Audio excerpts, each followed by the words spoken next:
Hola a todos, bienvenidos a esta charla sobre la reacción de Maillard. Mi nombre es Tomás Gil, yo soy ingeniero en alimentos y es un placer poder participar en este primer foro mundial del dulce de leche.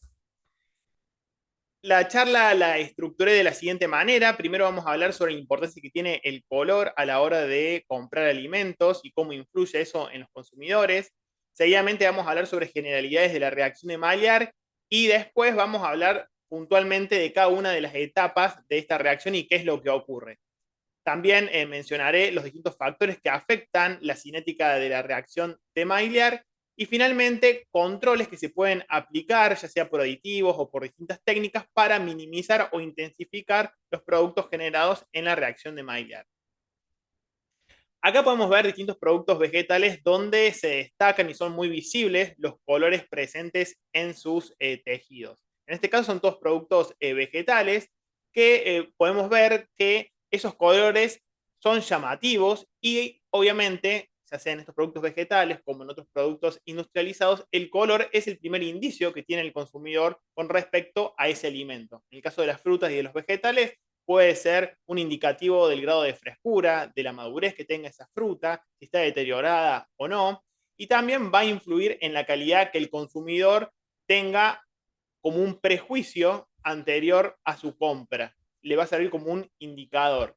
que luego lo va a corroborar cuando lo consuma. Ese color que está presente en los alimentos se ven a compuestos llamados cromóforos, que pueden estar naturalmente en los tejidos, ya sea vegetales o animales, o bien aparecen por distintos tratamientos que se hagan durante la industrialización de ese alimento, ya sea agregando un colorante, haciendo que cambie el color de la matriz, o también por distintos procesos que dan lugar a la aparición de distintos colores pardos. Por ejemplo, por reacciones no enzimáticas, como es el caso de la reacción de Maillard o la caramelización que sufren los azúcares, y también puede ocurrir por pardeamiento enzimáticos, como es el que ocurre con la polifenol oxidasa. Hay distintos mecanismos que llevan a que en un alimento aparezcan ciertos pigmentos.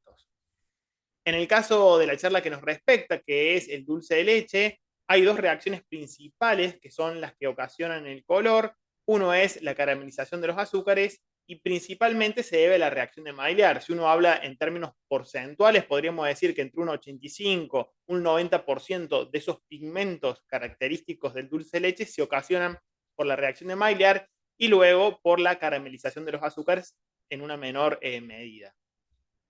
Ahora bien, ¿qué es esta reacción de Maillard? De manera simple, cuando hablamos de reacción de Maillard, es un conjunto de reacciones complejas que conducen a la formación de pigmentos, de aromas y de sabores característicos. Muchos de ellos son deseados, pero también si uno no controla la cinética de esa reacción, pueden aparecer compuestos que por un lado le otorgan malos atributos sensoriales al producto y también contribuyen a que aparezcan ciertos compuestos que se han visto que pueden tener algún efecto negativo en la salud.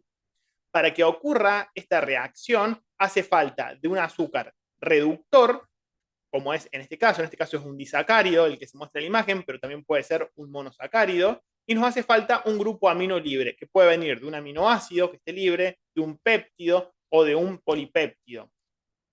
para que se ocurra la condensación y se dé inicio a la reacción. Si de manera gráfica hacemos la reacción de Maillard, dijimos nos hacen falta proteínas que nos aporten grupos aminos, pero también pueden venir de grupos de aminoácidos que estén libres. Nos hace falta un azúcar reductor, puede ser un disacárido o un monosacárido, que con la elevación de la temperatura y condiciones adecuadas de pH, de actividad de agua, empieza a generarse lo que es la condensación de ese grupo amino con los azúcares reductores, formando distintos intermediarios que van a ir modificándose por distintas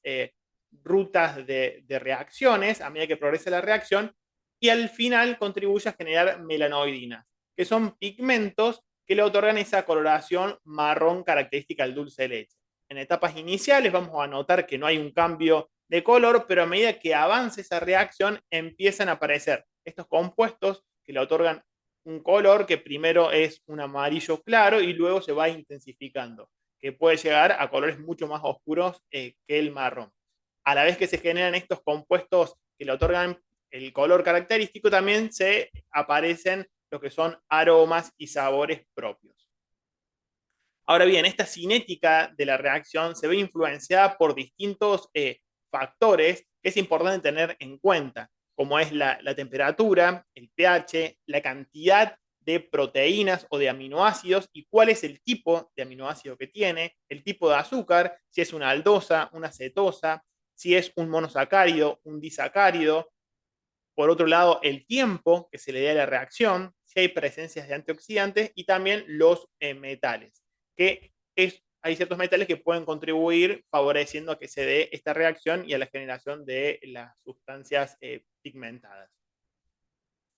Si tenemos que definir los pasos en donde ocurre esta reacción, podemos diferenciar una etapa temprana, donde no hay una formación de color, sino donde lo que ocurre es esa condensación entre un azúcar reductor y el grupo amino de un aminoácido, un grupo amino libre. Esto conduce a la formación de una base de Schiff, que luego sufre una modificación que obtenemos lo que es compuesto de transposición de Amadori en el caso de las aldosas y en el caso de las cetosas, transposición por Heinz.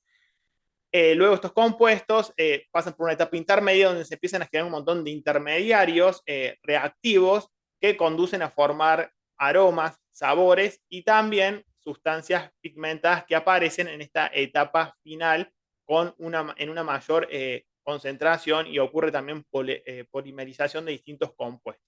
Entonces, además de aparecer el color, aparecen aromas y sabores. Ahora vamos a ir desarrollando cada una de estas etapas. La etapa temprana, como les mencioné recientemente, comienza con la condensación de un azúcar reductor y el grupo amino libre de un aminoácido o de una proteína. Ahí ocurre un ataque nucleofílico de este grupo amino a partir del nitrógeno con el carbono de ese azúcar reductor y constituyen una base de Schiff. Ahora bien, esa base de Schiff es inestable, por lo tanto requiere de una transposición de Amadori que lo transforma en una especie más estable para luego continuar con la reacción. Esta transposición de Amadori ocurre cuando partimos de un azúcar que es una aldosa. En el caso de una cetosa, cuando se forma esta base de Schiff, ocurre una transposición de Heinz. Como les mencioné al inicio, es una etapa que se caracteriza por ser inodora e incolora. Acá lo que ocurre es esa condensación, pero no aparecen los aromas ni los sabores, ni tampoco la generación de color. Luego, estos compuestos que se forman de transposición de Amadori sufren una serie de reacciones como degradación, deshidratación o reordenamiento que llevan a la producción de productos intermediarios más reactivos para que continúe la reacción. Acá podemos ver un esquema donde se ve, en este caso, el azúcar reductor es la glucosa, se genera la condensación con un grupo amino, se produce esta base de Schiff, que dijimos que como es una base que es inestable, se transforma, en este caso por ser una aldosa, en un producto de Amadori, y de este producto de Amadori, luego, por una serie de transformaciones, se producen alfa-dicarbonilos, que son especies altamente reactivas, y que reaccionan con, por ejemplo, aminoácidos, y al reaccionar con aminoácidos generan aldehídos de Strecker que se caracterizan por formar aromas característicos de esta reacción, pero también sufre una serie de reacciones, estos alfa-carbonilos, que generan a distintos compuestos de la reacción de Maillard. Esta etapa también se caracteriza da inicio a lo que es la etapa intermedia de la reacción de Maillard, que es la que vamos a desarrollar ahora, que empiezan a aparecer intermediarios más reactivos a partir de estos alfa-dicarbonilos, que reaccionan con aminoácidos, también sufren distintas reacciones de polimerización, se ciclan, se condensan y dan lugar a distintos compuestos.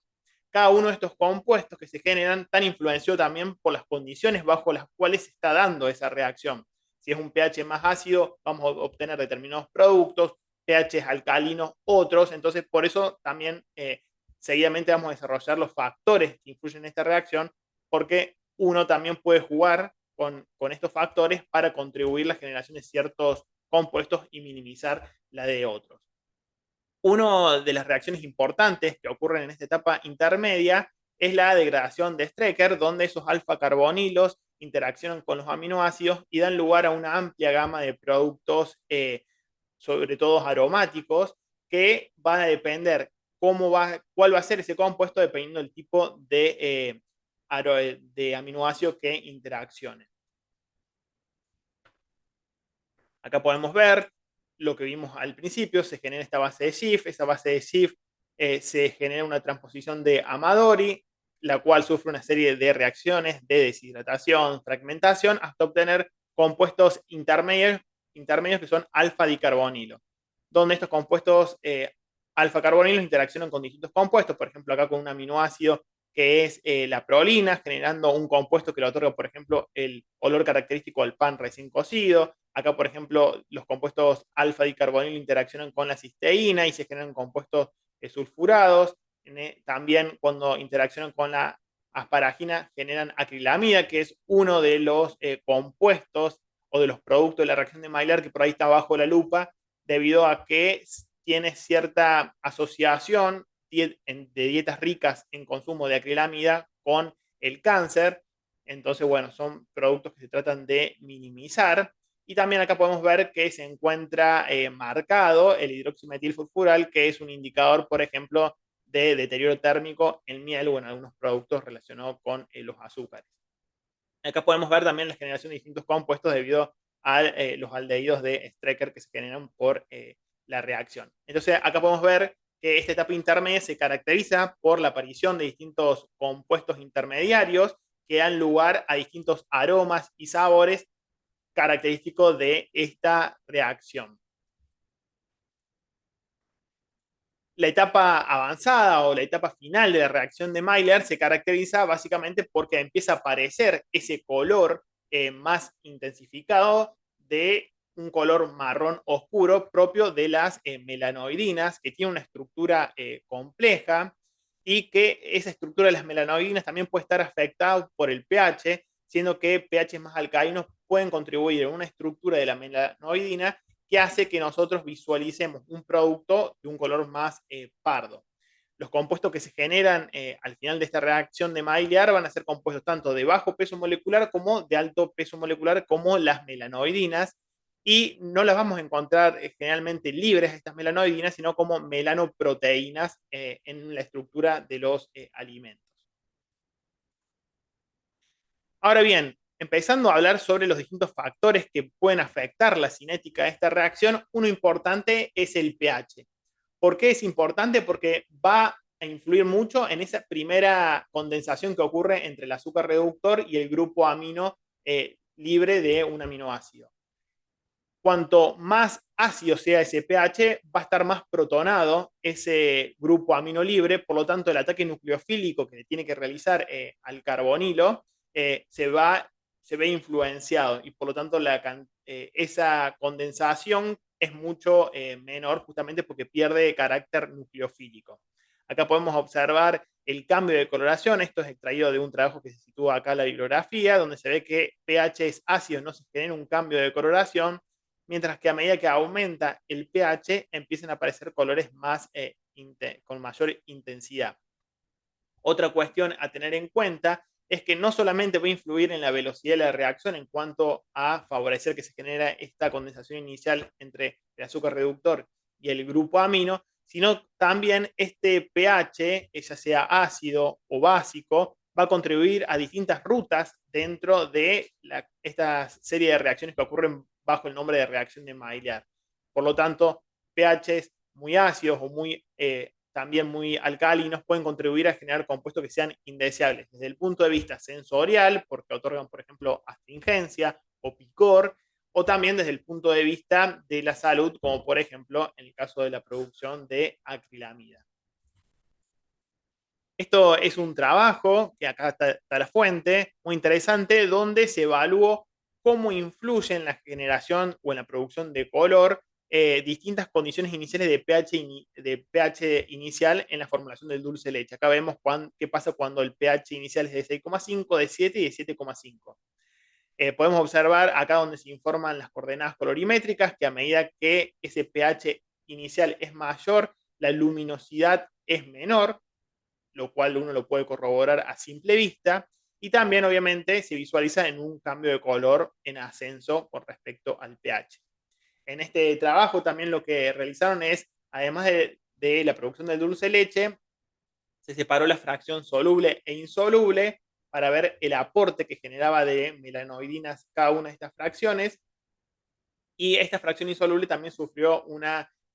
hidrólisis enzimática, donde acá también podemos observar la fracción soluble de esa hidrólisis.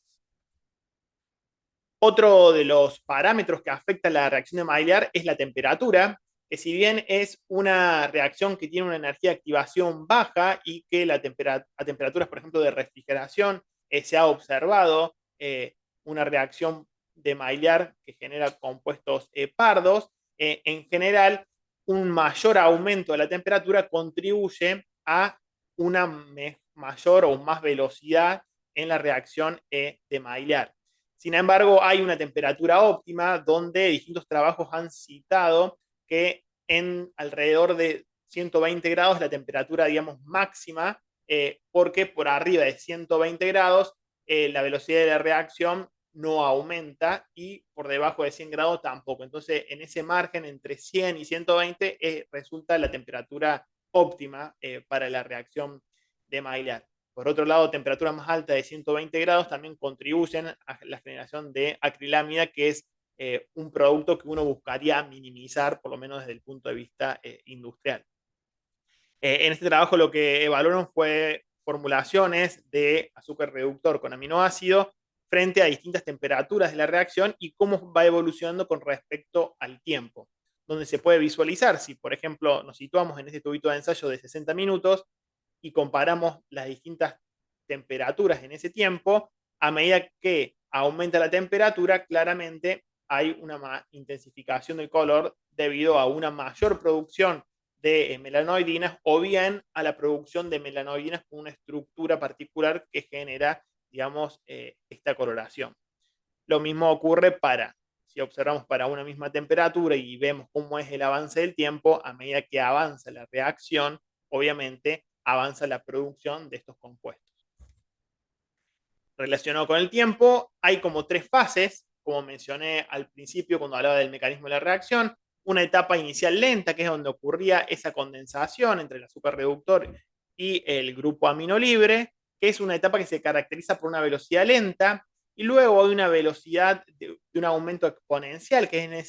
esa fase intermedia, donde esos compuestos alfa carbonilos empiezan a interaccionar con distintos compuestos, generando distintos derivados de las reacciones, y luego una fase final donde se genera una especie de meseta donde se empiezan a aparecer las melanoidinas.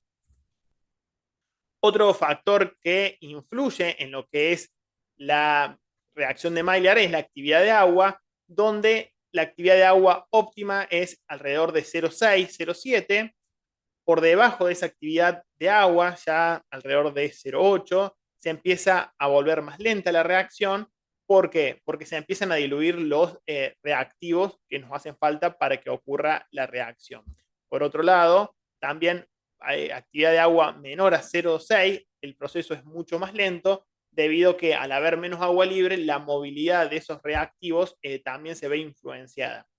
Se ha informado en distintas fuentes bibliográficas que actividades de agua menor a 0,6 también conduce a rutas reactivas dentro de la reacción de Maillard, que contribuye a la producción de compuestos que tienen un impacto negativo desde el punto de vista sensorial y también desde el punto de vista de la salud.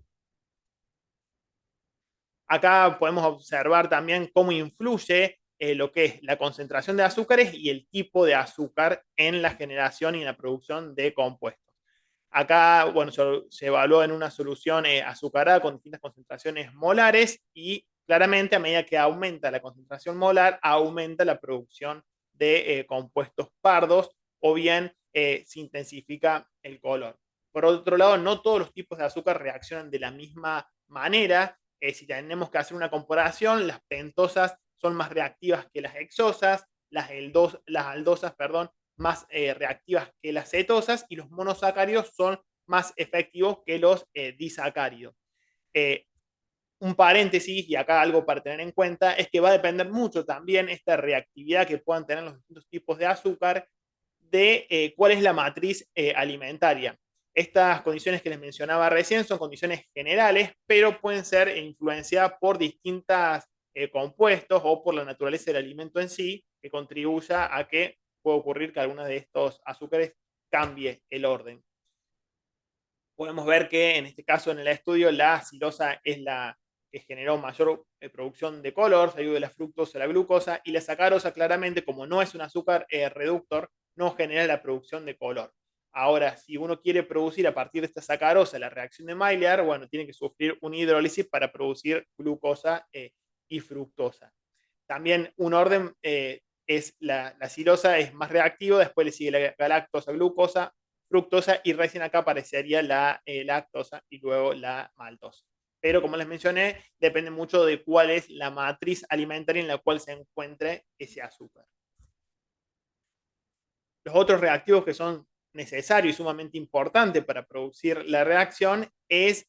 los aminoácidos, que pueden estar de manera libre o bien formando dipéptidos, polipéptidos, proteínas de una estructura mucho más grande. Obviamente, a mayor cantidad de estos grupos aminos se contribuye más a la reacción.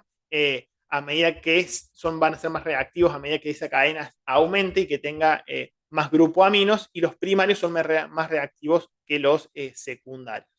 Y obviamente, si proviene de ese nitrógeno de un aminoácido libre, va a ser más reactivo que si viene de un péptido o de proteínas. Ahora bien, recién les mencionaba yo distintos factores o cómo influyen, el impacto que pueden tener distintos parámetros que uno desde el punto de vista industrial puede controlar y de esa forma regular la producción de ciertos compuestos. También hay distintas estrategias que se están investigando para minimizar la producción, sobre todo de compuestos que están relacionados negativamente para la salud de los consumidores, como es la acrilamida. Hay estudios que sugieren la producción de aditivos, agregándole compuestos, por ejemplo, distintos tipos de polifenoles, donde se ha visto que, por ejemplo, los flavonoides contribuyen a reducir la producción de acrilamida. También aplicando distintas técnicas térmicas y no térmicas, como por ejemplo puede ser procesos de fritura bajo vacío o cocción bajo vacío, se minimiza lo que es la producción de acrilamida, al igual que la utilización de microondas. También se propone utilizar un tratamiento enzimático a partir de asparaginasas, donde por hidrólisis de esa asparagina, que es el aminoácido que contribuye a la producción de acrilamida cuando interacciona con los grupos alfa carbonilos, al degradarlos se produce menos cantidad, y también a partir de fermentación se ha visto que se puede reducir la producción de hidroximetil furfural, también como para considerar. Son muchas de estas estrategias todavía están bajo estudio y bajo investigación, así que bueno, siempre se van a ir actualizando y pueden ir apareciendo nuevas estrategias. A modo de cierre, bueno, la reacción de Maillard es súper compleja y es importante tenerla bajo control, conocerla, cuáles son los mecanismos, cómo se ve influenciada, qué características queremos llegar a nuestro producto final para poder controlarla y de esa forma obtener un producto que tenga una buena calidad sensorial y también nos permita a nosotros estandarizarla. Si bien es un proceso complejo donde vimos que hay, además de distintos factores, hay distintas reacciones y cada una de esas reacciones se puede ver favorecida o impedida según las condiciones bajo las cuales se lleva a cabo, si nosotros las comprendemos y lo podemos controlar, va a ser un diferencial desde el punto de vista competitivo.